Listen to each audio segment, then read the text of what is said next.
بسم اللہ الرحمن الرحیم۔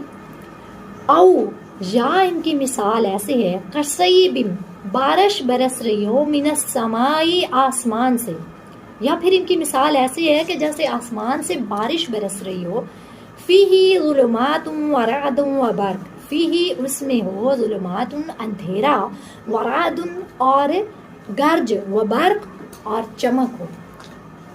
ان کی مثال ایسے ہے کہ جیسے آسمان سے بارش برس رہی ہو جس میں اندھیرا ہو، جس میں گرج اور چمک ہو۔ یجعلون تو وہ ڈال لیتے ہیں، وہ ٹھونس لیتے ہیں، اصابعہم اپنی انگلیاں، فی میں آذانہم اپنے کانوں، من الصواعق حذر الموت کڑاکے کی آواز اور موت کے ڈر کی وجہ سے۔ تو کیا کرتے ہیں وہ اپنے کانوں میں انگلیاں ڈال لیتے ہیں اس گرج کی آواز اور موت کے ڈر کی وجہ سے۔ واللہ محیط بالکافرین اور اللہ کافروں کو گھیرے ہوئے ہے۔ یکاد قریب ہے، البرق کہ وہ بجلی، یخطف اچک لے جائے، ابصارہم ان کی بصارت، قریب ہے کہ بجلی چمک ان کی بصارت کو ہی اچک لے جائے۔ کلما اضاء لهم مشوا فیہ پھر جب کچھ روشنی ہوتی ہے تو وہ اس میں چلنے لگتے ہیں۔ وَإِذَا اور جب اظلم اندھیرا ہوتا ہے، علیہم ان پر، قاموا تو وہ کھڑے ہو جاتے ہیں، اور جب کچھ روشنی ہوتی ہے تو وہ چلنے لگتے ہیں، اور پھر جب ان پر اندھیرا چھا جاتا ہے تو وہ کھڑے ہو جاتے ہیں۔ وَلَوْ شَاءَ اللَّهُ اور اگر چاہتا اللہ، لَذَهَبَ بِسَمْعِهِمْ تو لے جاتا ان کی سماعت، وَأَبْصَارِهِمْ اور ان کی بصارت، إِنَّ اللَّهَ عَلَى كُلِّ شَيْءٍ قَدِيرٌ بے شک اللہ ہر چیز پر قادر ہے۔ یہاں پہ اللہ تعالیٰ منافقین کی ایک اور مثال بیان کر رہے ہیں۔ پچھلی مثال تو ان منافقین کے بارے میں تھی جو اپنی سوچ سمجھ سے کافر ہوئے تھے، جنہوں نے حق کو دیکھنے کے بعد، حق کو پہچاننے کے بعد اپنے لیے کفر کو پسند کیا اور خود ہی گمراہی میں بھٹکتے رہے۔ اب یہ مثال ان منافقین کے بارے میں ہے جو دین کے معاملے میں تز بز کا شکار ہے، جو ضعف الایمان کا شکار ہے، جنہیں سمجھ نہیں آتا کہ ہم دین پہ چلیں یا نہ چلیں، جو ایمان تو لے آئے ہیں لیکن جب دین پہ مشکلات آتی ہیں تو پیچھے ہٹ جاتے ہیں۔ یہاں پہ بارش سے مراد دین اسلام ہے جو ہمارے لیے رحمت بن کے آیا، جس کی برکتیں، جس کی رحمتیں ہم پہ ہر ٹائم برستی رہتی ہیں۔ تو اللہ تعالیٰ نے یہاں پہ بارش دین کے لیے مثال کے طور پہ استعمال کیا ہے کہ اسلام کی مثال ایسے ہے جیسے رحمت کی بارش برس رہی ہو آسمان سے، اور پھر جو اس میں ظلمات ہیں، اندھیرے ہیں، اس میں جو گرج ہے، جو چمک ہے، یہ وہ مصائب، وہ مشکلات ہیں جو دین کے راستے میں ہمیں برداشت کرنا پڑیں گے، جو حق پہ چلنے والوں کو برداشت کرنا پڑتی ہیں کافروں کی طرف سے۔ تو منافقین کا حال ایسا ہے کہ وہ جب دین کا غلبہ دیکھتے ہیں، جب دیکھتے ہیں کہ اسلام پہ عروج آ رہا ہے، حالات آسان ہیں، ان کی فیور میں ہے، تو وہ دین میں داخل ہو جاتے ہیں۔ لیکن جب انہیں وہ مشکلات اور مصائب نظر آتے ہیں جو دین پہ عمل کرنے والوں کو برداشت کرنے پڑتے ہیں تو پھر وہ رک جاتے ہیں، پھر وہ کھڑے ہو جاتے ہیں، وہ چلنا نہیں چاہتے۔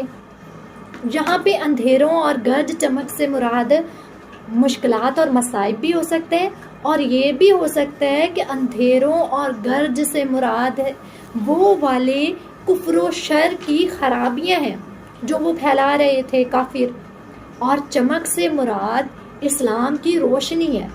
یا پھر یہ بھی ہو سکتا ہے کہ کفر و شر پہ جو اللہ کی طرف سے وعید اور عذاب ہے ان کو بھی تو یہاں پہ گرج اور چمک سے تشبیہ دی جا سکتی ہے۔ یا پھر وہ والے دین کے احکام ہیں جن پہ عمل کرنا ان منافقین کے لیے مشکل تھا۔ تو منافقین کا طرز عمل یہ تھا کہ جن معاملات میں انہیں لگتا تھا کہ یہ آسان معاملات ہیں اور انہیں اپنا فائدہ نظر آتا تھا تو وہ دین پہ چلنے لگتے تھے۔ جہاں کہیں ان کی نفس پرستی پر چوٹ پڑتی، کوئی حکم ایسا آ جاتا جو ان کے لیے مشکل انہیں لگتا تو وہ رک جاتے، بہانے بنانے لگتے، دین سے دور ہو جاتے۔ پھر یہ بیان ہو رہا ہے کہ وہ اپنے کانوں میں انگلیاں ٹھونس لیتے ہیں موت کے ڈر سے اور کڑک کی آواز سے۔ یعنی اللہ تعالیٰ جو وعیدیں سناتے ہیں، جو عذاب کی خبریں، جس عذاب سے نبی کریم صلی اللہ علیہ وسلم نے ڈرایا، تو وہ اس عذاب سے ڈرنے کی بجائے اپنے کانوں میں انگلیاں ڈال لیتے ہیں، یعنی وہ سنتے ہی نہیں ہیں اس بات کو۔ تو اللہ تعالیٰ تو انہیں گھیرے ہوئے ہیں، کانوں میں انگلیاں ڈال کے وہ بچ نہیں سکتے ان احکامات سے، اور اللہ کی طرف سے دی جانے والی سزا سے وہ نہیں بچ سکتے۔ اپنے کفر و شر پہ، اپنی منافقت پہ انہیں جو سزا ملے گی، اگر وہ کانوں میں انگلیاں ڈال لیں گے تو وہ اس سے بچ نہیں جائیں گے۔ اگر اللہ چاہتا تو ان کی بصارت کو لے جاتا، لیکن اللہ تعالیٰ نے ان کی بصارت، ان کی سماعت ان کے پاس چھوڑ دی کسی حد تک، کیونکہ وہ جتنا دیکھنا چاہتے تھے اللہ تعالیٰ نے اتنی توفیق ان کے پاس رہنے دی، جتنا وہ چاہتے تھے اتنا وہ دیکھ سکتے ہیں، اتنا وہ حق کو پہچانتے ہیں۔ جب وہ تھوڑا بہت حق کی طرف ان کے دل مائل ہوتے ہیں، جب وہ آسانیاں دیکھتے ہیں تو وہ حق پہ چلنے لگتے ہیں تھوڑا بہت، اور جب انہیں مشکلات پیش آتی ہیں تو وہ دین سے ہٹ جاتے ہیں۔ لیکن اللہ تو ہر چیز پہ قادر ہے، اللہ چاہتا تو ان کی بصارت چھین لیتا، اللہ چاہتا تو ان کی سماعت چھین لیتا، لیکن اللہ تعالیٰ نے پھر بھی ان کے پاس ان کی بصارت اور سماعت اتنی رہنے دی جتنی وہ چاہتے تھے، جتنا وہ سمجھنا چاہتے تھے اتنی سمجھ اللہ تعالیٰ نے ان کے پاس رکھ چھوڑی۔ لیکن اللہ ہر چیز پہ قادر ہے۔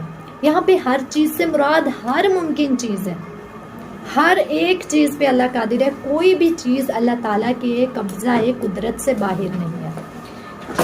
یہ آیت نمبر 20 تھی، اور یہاں پہ منافقین کے بارے میں جو آیات ہم پڑھ رہے تھے وہ اختتام کو پہنچی۔